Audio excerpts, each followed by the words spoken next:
And Are we recording? are recording in theory. You never really know till the body image positive lady has sung. So, yes. Okay. Yes. So we We're are back. back. It's been a Probably the while. last show that we will ever do, that anybody will ever watch. Sorry, it's been a while. We moved 1,700 miles away from Reno to the town of New Braunfels, Texas. Which is a lovely town. We're really enjoying it. Still need to get the complete lay of the land. The kids are swimming a lot. We actually have a tan, which is a rare thing. Do you want to talk about my gut a little bit before we launch in on this, or We you just want this can. thing to be No. like super streamlined? No, and... let's talk about your gut a little bit, because when you first moved here, you were just feeling amazing. Yeah, and I talked about this on the gram a little bit. We've noticed that if we go somewhere like Mexico or Nicaragua or something like that, my digestion gets way better. My carb tolerance gets way better. I mean, I just, sorry if it's TMI. You guys can fast forward through this. Really just fast forward through the whole show. Like, I don't know that any of this is worth listening to at all. But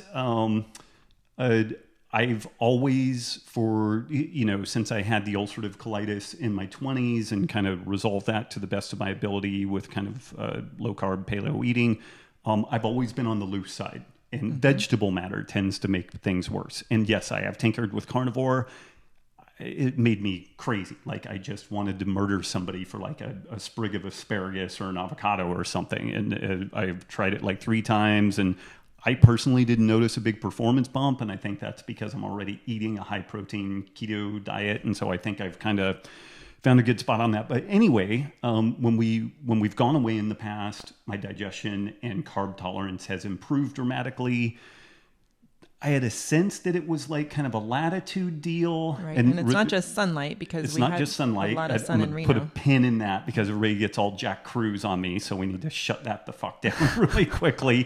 It's not just sunlight, because Reno is the 3rd sunniest place in the United States. 6th. It's Fuck yeah. It's in the top 10. I love like how to you split always hairs. undermine me. You fucking split hairs when I'm out in front of everybody, and it's like, just chuck me under the bus. what wives It's do. great for credibility. It's super fucking sunny. New Braunfels is something like the 40th sunniest place. Do you want to correct me on that one? Okay. It's in that. It's much lower. Much lower. Like 100 days a year less sun, all that type of stuff. Which So we're a little bit concerned about, because we like sun.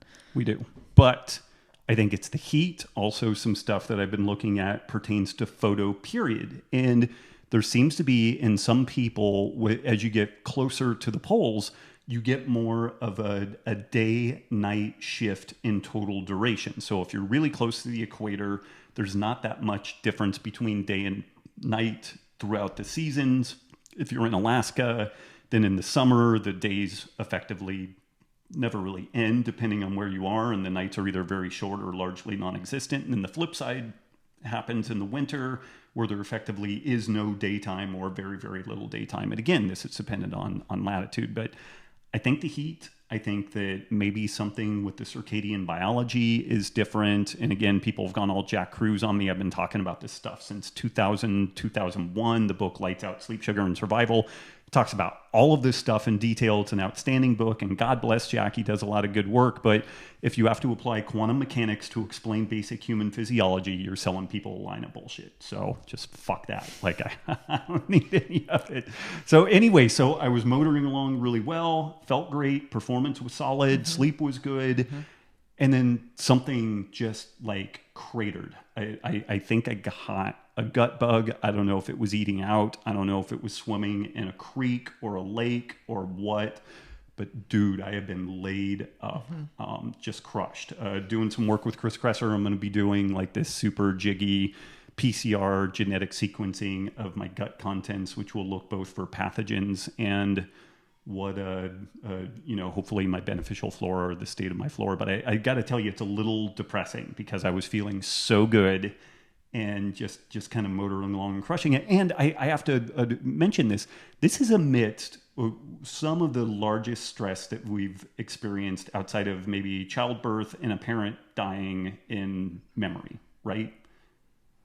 moving the is move. pretty freaking stressful. I mean, it was just a especially lot of when you're moving moving parts. with kids. You've got kids. We had dogs to move. We had cats to move. The cat peed all over my car. It stank like cat piss for days on end.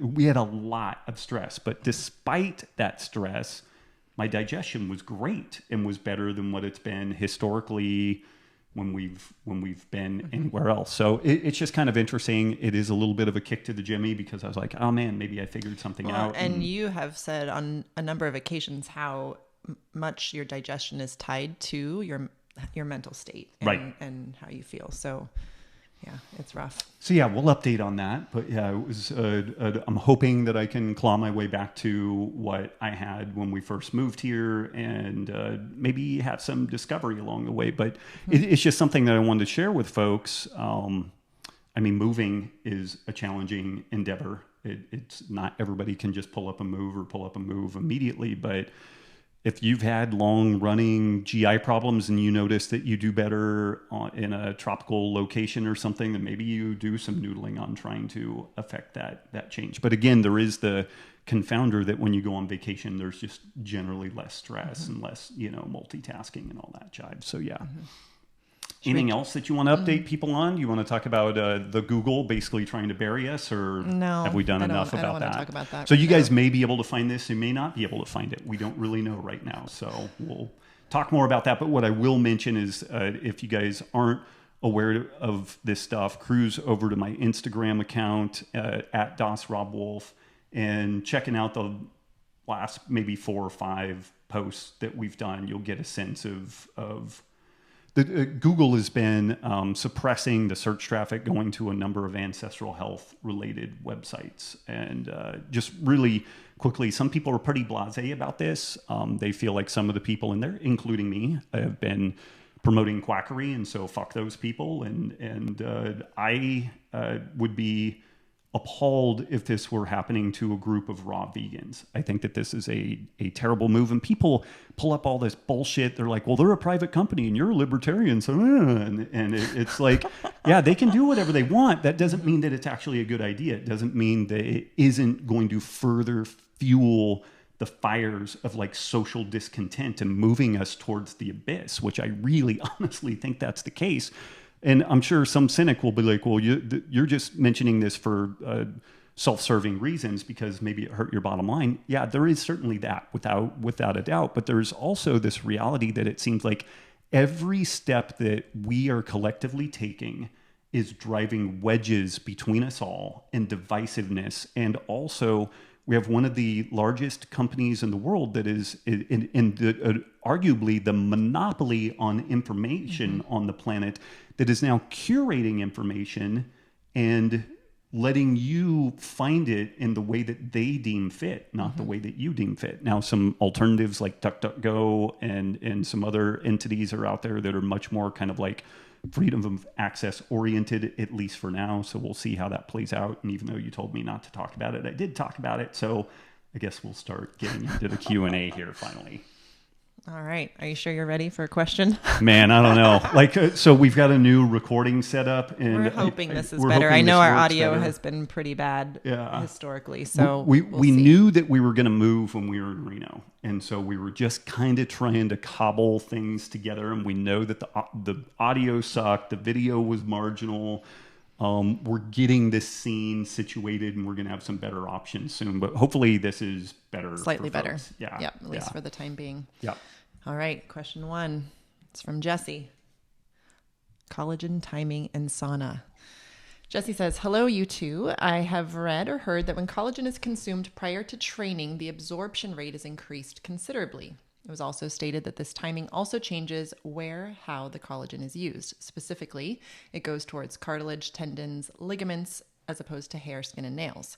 If I'm not off base and you've heard of this phenomenon, then I am curious what happens when collagen is consumed before a sauna. Since your body is being stressed in similar ways to exercise, does the process work the same? Thank you both for taking the time to put out quality information, most of which is easy to discern and put into practice for the layman like me. Yeah. So short answer on this is I really don't know what the implications would be. I guess if we're thinking about like heat shock proteins and cellular stress adaptation mechanisms, that maybe the collagen is going into addressing those issues. It's interesting, even on, basic protein supplementation, more frequent feedings with protein decrease the total need for protein relative to somebody, like if you're eating 4 or 5 meals a day, in general, you will need a little bit less protein, possibly significantly less, than somebody that's eating 1 meal a day to get the same kind of like anabolic signaling in general. So I don't know. I think that stuff like this, I do remember reading it, and actually now that I think about it, some work on STEM Talk. They had a guy on there that was an expert on soft tissue injury recovery and like doing it was the SRM, selective something modulator, but it's basically like fish oil, baby aspirin, and this stuff taken prior to training, actually enhancing the kind of remodeling of soft tissue and injuries and stuff like that. So there might be a little bit to this, but versus just folks doing 3 meals a day, good quality food, outstanding sleep. Like, I think that this is one of those things that you want to make sure that you're training, you're getting sun on your skin, your sleep is optimized, and then you can kind of get out into the weeds on this stuff. And also, self-admittedly, I haven't dug in, like I did a little bit of poking around, and there wasn't a lot. Really, there was nothing that, what are the implications of like radio-labeled collagen proteins as it relates to sauna. So it would be a cool study, but yeah, nothing like that currently. Okay. Our next question is from John on fecal transplants. John says, "Hey Rob, I have a question for you about fecal transplants. I have Asperger's syndrome, along with a persistent itching all over my body, and particularly on my anus, that I believe is from stuff I'm eating expressing through my skin. Cutting gluten and dairy has helped some, but not eliminated. I haven't been tested for gut bacteria yet, but going to do that next month. If, as I suspect, I turn out to be missing a lot of the usual gut flora, do you think a fecal transplant is a good option? And if so, what's the best way to go about getting one?" Well, it's funny. With the introduction to the show, I mentioned some weird gut things that I'm experiencing, and actually reached out to Chris Kresser and Dr. Ruscio, pinging them about why and when, one might seek out a fecal transplant. One thing backing up a little bit on this, like the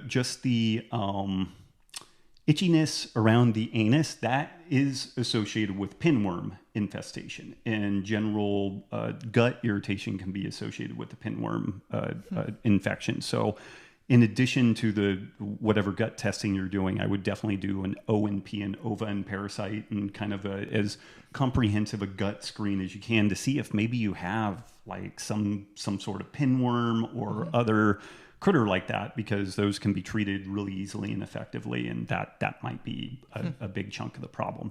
Beyond that, the hows, whys, and what's it's of fecal transplant. The challenge that we face today is that there are very few people in Western society that have what's arguably a healthy gut. I think we have people who have healthier guts, but really healthy is kind of hard to track down. So there are some clinics like in Mexico where they get transplants from the Tarahumara Indians. The results that some people report with this process are nothing short of miraculous. I think Karen Pendergrass, who's part of the Paleo Foundation, has documented her experience going through a fecal transplant, because there was a long period of time where like we would see her one year and she was super skinny, and we'd see her the next year and she was like 50 pounds heavier, and it just kind of edemic and sick and miserable. And she could only eat like 100% pasture finished meat. She was reactive if the beef had been fed any grain at all. She felt it.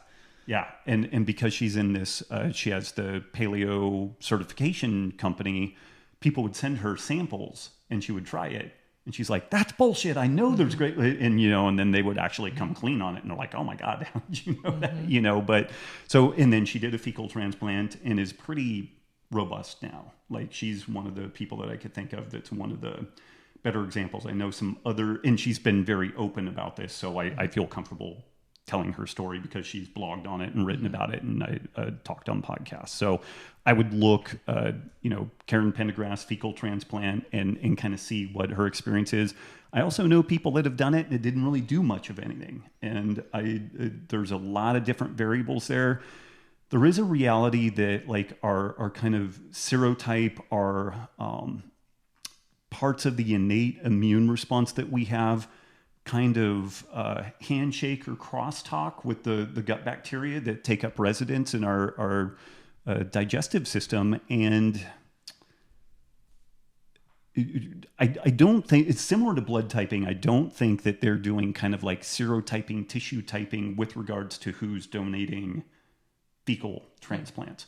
So in addition to needing to find somebody who is healthy comparatively, I think that they tend to work better if you have somebody that's got an immune system that looks more close to your own.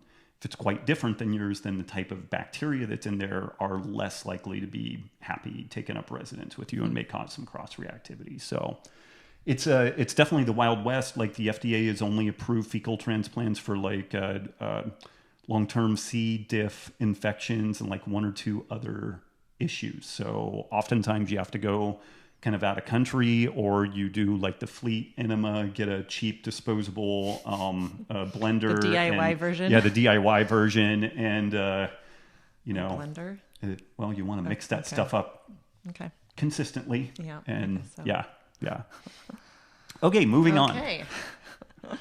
Our next question is from Liz on working out with a partial knee replacement. Hey guys, I'm sure you have probably answered this by now. I'm almost caught up on the podcast, but I haven't heard this question, so I figure I'd give it a go. My boyfriend had part of his knee replaced due to an injury he sustained on his last deployment. He used to be extremely active, CrossFit, triathlons, and running, but now not so much.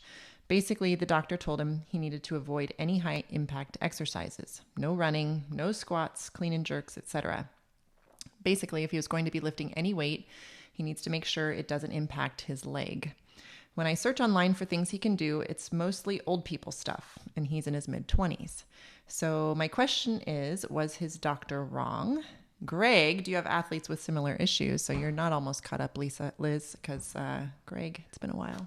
It's been a while since Greg's been on. Greg would be a good one to ask about this. But Greg would be a good one. Would you allow someone to come into your gym to start a training program? And whenever we start to do some sort of a training program, he gets disheartened by the things he can't do. And I just want to give him some hope that he can do some of the things he used to love. Do you have any suggestions or resources?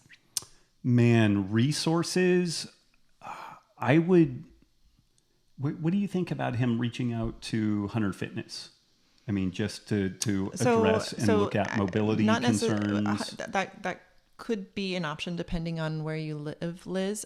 You could look online for an FRC practitioner, a functional range conditioning practitioner. They're more and more coming online all the time. Also looking for a kin stretch class, somebody who is offering kin stretch. Again, some major metropolitan areas you can find it, but it's still new and growing. But it is one of the most amazing just mobility programs. And I know he's, it sounds like you're... My thought with the mobility is just to make sure that things are tracking properly, that we're avoiding as much and just strengthening the tissue. The end range. I think that would be a great first start. You could certainly follow Hunter Cook on Instagram. I think his Instagram handle is Hunter Fitness. To see kind of some of the stuff that he does. He's one of the FRC certified coaches. So that's a start. That's a start. And then my other thought, it's tough not knowing. So you mentioned a partial knee replacement.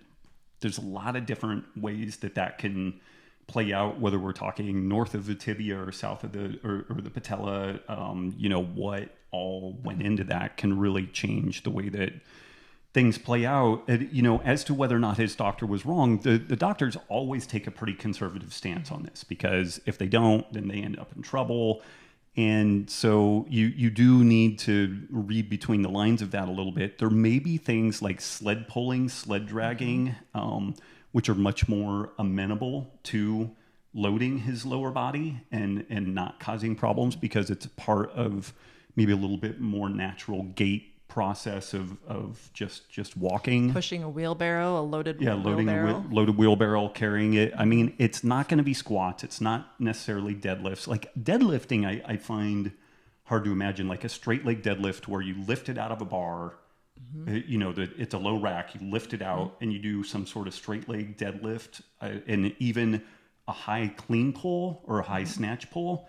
I really find that, so long as technique is great. Right. I'm assuming this is not like the just throw it on up there, you know, the old CrossFit the videos. You just throw that thing on up there, like not that. Like, What not is dog that shit video? technique. We need to find that God, video and find link that it technique. in the show notes. Yeah, just throw it on up there. Like use those paper towels. He was like using paper towels to do his grip. That was funny. So not that, but like it's really hard for me to imagine that you wouldn't be able to Romanian deadlift, straight leg deadlift, high pull, you know, both cleans and snatches. Ring Snatches work. are, yeah. I mean, that's not legs, but... Yeah, I mean, I'm just focusing on legs. And yeah, you could get real geeked out on things like ring work and rope climbs and some of the hand balancing and stuff like that. But we do, just for, you know, good aging, we want to maintain as much strength and mobility in our lower body as we can. So I would think about sleds, wheelbarrows, and then a little bit of posterior dominant type things like straight leg deadlifts. And again, you can load it from the top. And so you're not even getting into a super flexed knee position. And again, without knowing what the limitations are, it's kind of hard to know. But I'm hard pressed to imagine that wouldn't be okay. Loaded hip bridges, even unilateral, I think would be okay. But you know, this is some stuff that you would have to tinker with, and a really good coach would be able to walk through this stuff with you. And how does that feel? It feels great. I have end range, you know, closing pain. Okay, well, we're not going to do that, or we're going to figure out how to modify it for sure. But there should be things that can be done. And again, this isn't like a binary, was the doctor right or wrong? The doctor was being conservative, which is kind of what they're supposed to do. But that doesn't 100% mean that that's the end of the story. You know, we're going to have to play and map and figure some stuff out. And like, after I had my back injury from doing CrossFit years ago, I just couldn't really do CrossFit after that. Like it just wasn't something that was amenable to me, but I've kept tinkering with things, and I'm able to modestly deadlift. And for the first time in ages, I was able to back squat the other day. And so yeah, you just have to keep tinkering with it. Okay. Let's see. Our next question is from Dan from Nashville. And he said, and this is on the topic of Native Americans, epigenetics, and run-on sentences. Dan says, hey, I have heard on your podcast, as well as other ancestral podcasts, the subject of racial epigenetics being brought up, but I never hear it mentioned in a broad aspect. And I was wondering if there was any evidence or even philosophy behind it that you have noticed. I'm mostly Native American with some white mutt thrown in too. I noticed that on most reservations, natives are almost always obese, and I've begun to wonder if being carb sensitive is genetic. You don't have to tell me that alcohol and substance abuse is rampant on reservations, but I sometimes wonder how much is environmental and how much is based on the fact that most sugars and grains were brought over with white culture. I know Inuits are always an example of ketogenic diets and health, but I am Creek from the Georgia area of the United States and would assume that eating very low carb may not have been part of a people group living in a more fertile area. So I would love your opinion on this, as well as if you touched on other races based on region as well, even if it's mostly a philosophical perspective. I also know the stereotype of Kenyans being great distance runners or Jamaicans being better sprinters, but are there other athletic genetic tendencies for other people groups? Lastly, is the reason we never heard of this because we are too racially sensitive and everyone fears that they will be equated with Hitler talking eugenics, or is there just not enough evidence? Man, that's a good one. That may definitely get us peeled out of any social media platforms. I'm actually going to start at the end of that, and it is interesting.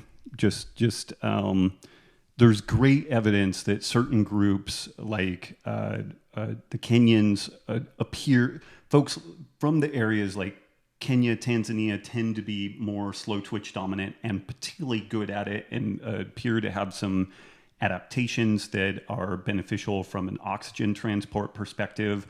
There are genetic modifications within Himalayan populations that have afforded them better tolerance to altitude, which, big surprise. Like, a lot of these people live at, levels 15,000 feet, 20 feet. That's where they live most of their lives. And so there have been selection pressures around that. There are other groups that definitely seem to have a tendency towards a more fast twitch phenotype.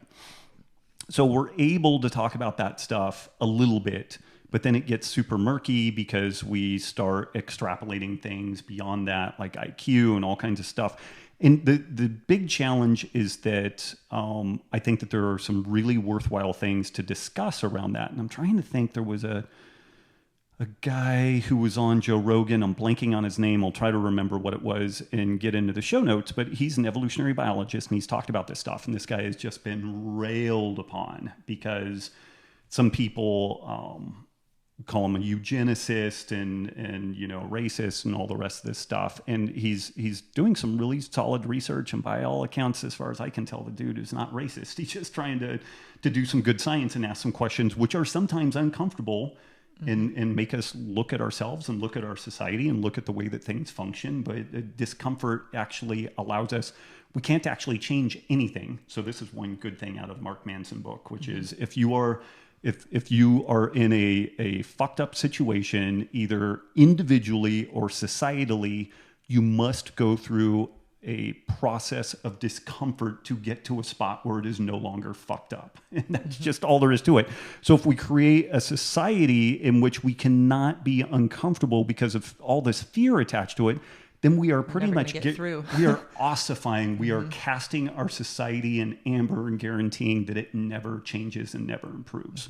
So there's that. And I'm sure I'm a fucking racist for saying that stuff. So I'm mildly better about that stuff. But so, I mean, there are great population-based studies that show that more First Nations people, Native Americans are definitely at higher likelihood for the metabolic diseases of affluence. And there was just a report written up recently that Mexicans in general, which there's a huge amount of variation within that, people who have more Mayan heritage versus more European heritage, and all kinds of admixtures around that. But in general, when you lump the totality of the Mexican population together, they're like 400% more likely to develop type 2 diabetes than a European individual. So there's definitely stuff to this. The work that we did with the Chickasaw Nation, they're at like 80 to 85% obesity bordering on diabetes within their population, which is much higher than the standard population. There's lots of factors that go into that. Socioeconomic issues, marginalization issues, like there's all kinds of stuff. But there is, if we separate all that stuff out, I think that there's still a very viable case for there's some genetic predispositions around that stuff.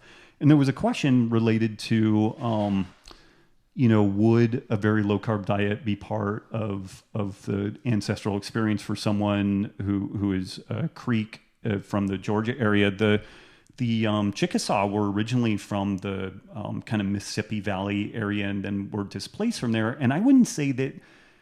So there have been some great takedown pieces on the Inuit. The Inuit have been held up as like a ketogenic society. The interesting thing is that they developed a SNP, a single nucleotide polymorphism, related to fat metabolism and the ability to produce ketone bodies, which makes them largely incapable of entering ketosis.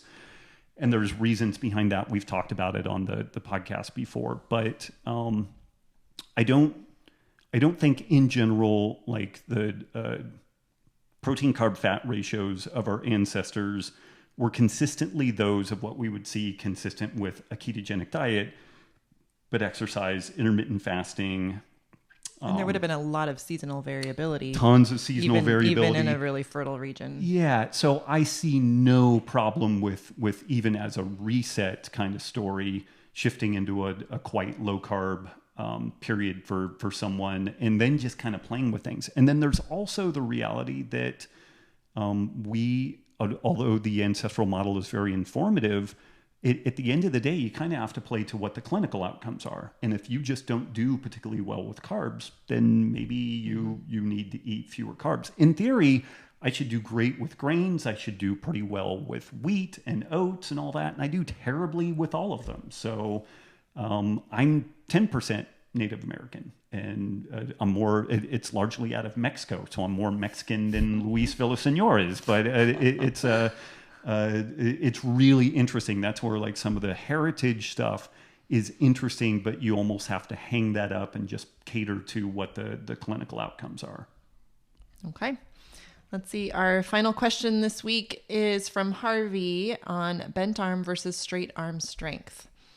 Harvey says, you have mentioned that an exercise program without straight arm strength results in inferior development of the connective tissue in comparison to the muscular system. If someone only did straight arm exercises, would their muscular system's development be inferior to their connective tissues?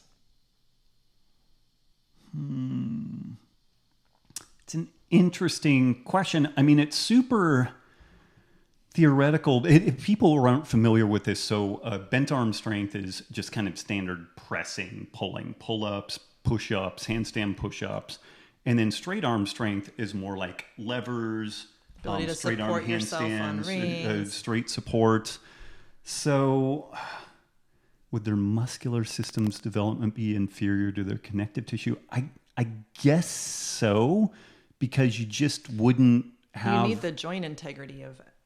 Well, you need to actually move through a range of movement. Like you need both. And this is really what the point is here. An interesting kind of side note, the old school powerlifting had a lot of roots in physical culture that had some gymnastics in it. And so people would frequently, both one arm and two arm, they would do, like on a dumbbell bench press, take the dumbbell out of the rack and hold it at arm's length and then, do static iso holds to the side. They did all kinds of flags and stuff like that. So in the olden days, I think that people tended to do kind of a mix of this stuff. And I do think it's valuable for like a lifetime kind of joint integrity and health. And I find the combination to be fun. Like both of them have their own challenges to them. But I don't know if that totally answers Harvey's question. Like I guess the muscular system would be underdeveloped if you only did straight arm exercises, but it's mainly because you're never loading the joint through a full range of movement. So yeah. Both. So we want to do both. Yep. Yeah. We just finished our first Texan podcast. Well, we'll see if it actually recorded.